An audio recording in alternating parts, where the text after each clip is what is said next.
Good morning.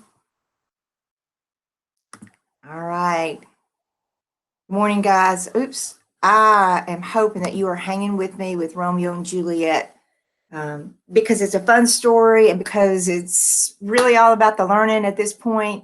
And you want to know about Romeo and Juliet because you want to get all the illusions and you want to be an educated person.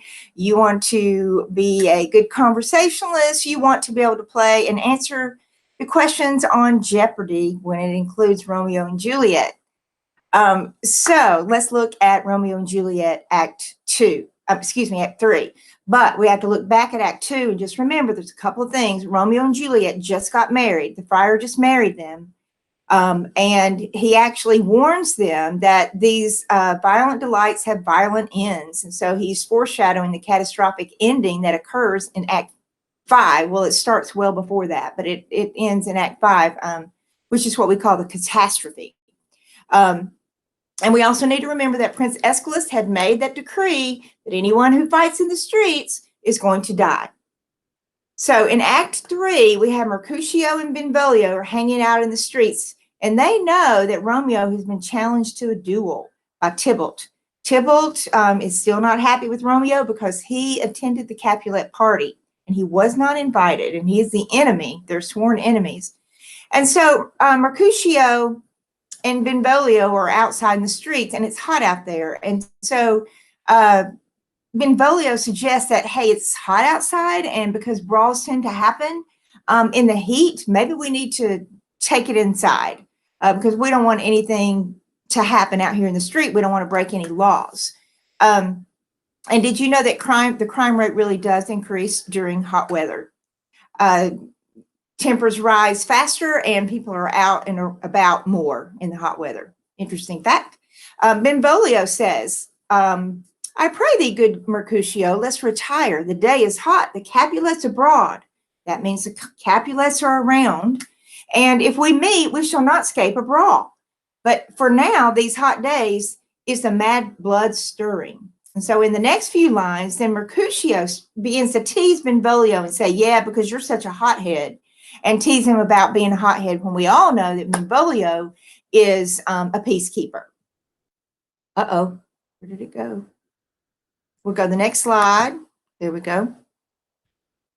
All right, now here comes the Capulet clan, Tybalt and his buddies, and they're ready for a fight. And Romeo is their target. And Benvolio says, by my head, here come the Capulets. And then Mercutio answers. Notice he answers in parallel structure. He answers with an opposite, which is an antithesis. He says, by my heel, I care not. And follow me close, for I will speak to them. Gentlemen, gooden, a word with one of you. And Mercutio says, and but one word with one of us, couple it with something, make it a word and a blow.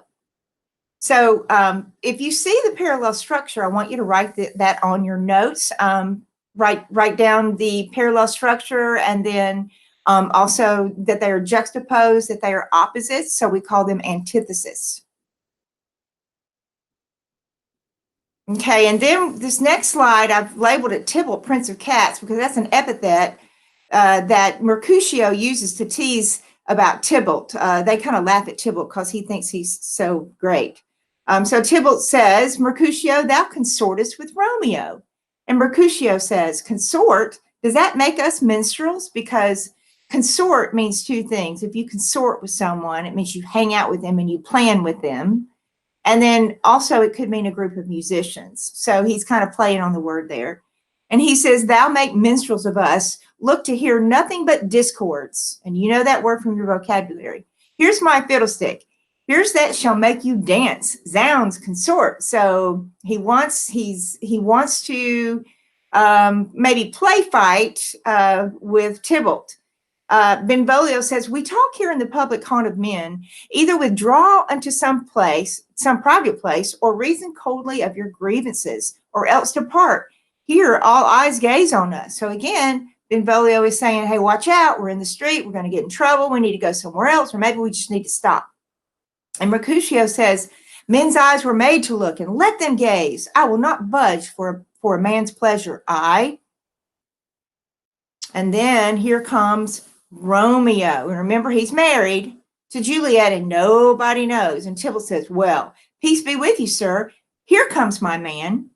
And Mercutio, but I'll be hanged, sir, if he wear your livery or your livery. This is the clothing that a person would wear that would make them identify with a certain group of people or a job that they had. And so he says, I wouldn't be a Capulet in this circumstance. And Tybalt says, Romeo, the love I bear thee can afford no better term than this. Thou art a villain. So remember, well, I don't know if you would not remember this because I don't think I've told you this in this odd time. And that is that Shakespeare is the famous of all people to write cool and fun insults. So here's the insult, thou art a villain. And then Romeo says, Tybalt, the reason that I had to love thee doth much excuse the appropriate rage. To such a greeting, villain, I am none. Therefore, farewell, I see thou knowest me not. So he says, goodbye, you don't understand. I love you for a reason you can't know. And Tybalt says, boy, this shall not excuse the injuries that thou hast done me. Therefore, turn and draw. And then Romeo says, I do protest that I never injured thee, but love you better than you can understand, better than thou canst devise, till thou shalt know the reason of my love. And so, good Capulet, which name I tender, dearly as my own, be satisfied. Mercutio, he says, oh, come, dishonorable, vile submission. Alla Stoccata carries it away. Tybalt, you rat catcher, will you walk? In other words, Mercutio is not happy with Romeo for telling him that he didn't want to fight. And so he's not happy that Tybalt is going to walk away from this. And he calls him a rat catcher, which is the lowest of all people at that time. If you were a rat catcher, you were considered a lowly person to have such a lowly job. And then Tybalt says, I am for you then, Mercutio. In other words, okay, then I'll fight you. And Romeo says, Gentle Mercutio, put thy rapier up. That's their sword. Mercutio says, come, sir, you're passado. And Romeo, draw, Benvolio, beat down their weapons. Gentlemen, for shame, forbear this outrage. Tybalt and Mercutio, the prince expressly has forbid this bandying in Verona streets. Hold, Tybalt, good Mercutio. So Romeo is trying to stop. And here we have Mercutio actually gets hurt. And I'm going to explain to you what happens. What happens is this. Romeo gets in between the two. He wants them to stop fighting. And when he does, he gets underneath Mercutio's arm and he's unable to defend himself. And Tybalt strikes him and he ends up dying. But the first thing he says when he's on his way out is he says, I am hurt, a plague on both your houses. So Mercutio, he's not a Montague. And he's not a Capulet, but he's friends with Romeo, who's a Montague. But he realizes that he's about to die, and so he's not happy with either house. So he says, a plague on both your houses. And remember, the Black Death was a thing during that time, and it really affects the outcome of this story because Shakespeare wove in the plague. And you can kind of relate to that because we are in a pandemic right now and we are having to be isolated. So at that time period, many times that's what happened. So anyway, Mercutio says a plague on the Montagues, a plague on the Capulets. And he says, if you ask for me tomorrow, you shall find me a grave man. And he's making a pun. And if you'll remember, he is the comedy. He is the comic relief in the story. So he says, two things. If you ask for me tomorrow, I'll either be in a grave or I'll be in a very serious situation because he doesn't think he's going to make it, and he doesn't. So there's a pun there with a grave man. And I put here at the very bottom, you've got the Black Death, a little picture on the left. And then on the right is a picture of a couple of men who are wearing a mask, and we can relate to that. They put herbs and things in the bottom of this beak-like thing on the mask, and it was supposed to be healing. So I think you'll find that interesting, especially for today. Now, three times, Mercutio says, a plague on both your houses. So that's a very famous line.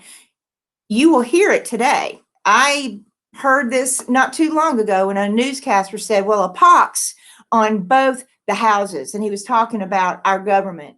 But it was an allusion to Romeo and Juliet. Mercutio says to Romeo, why the devil did you come between us? And Romeo said, well, I thought it all for the best. And Mercutio says, help me into some house, Benvolio, or I shall faint. A plague on both your houses. They made worms meat of me.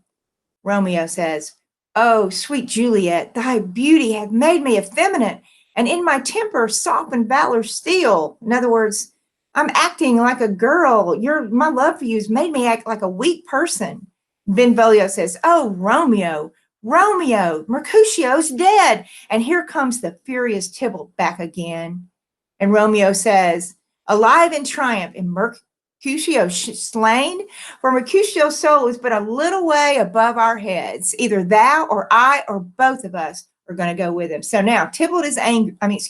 Romeo is angry, and he is going to do what he feels the need to do.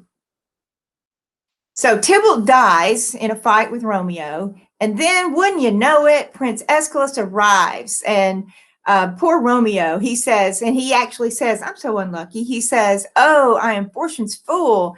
And the prince says, Benvolio, who are the vile beginners of this fray?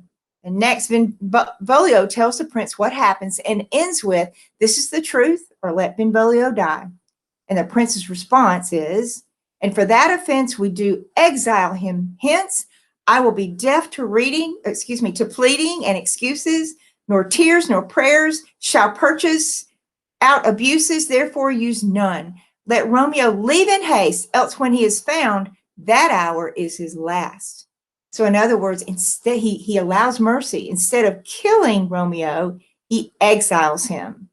And this is the climax part of the story, because from here out, the story is going fairly predictable. But now, because he's kicked out, everything is going to change. The whole direction of the story is going to change. I believe that's the last slide. Yep. And so I'm going to stop right there, and hopefully you will have taken some really good notes and maybe learned a little bit about Act 3, and we will address the rest of the play later. So love you guys. Miss you so much. I'm so sorry that I don't get to see you. So sorry.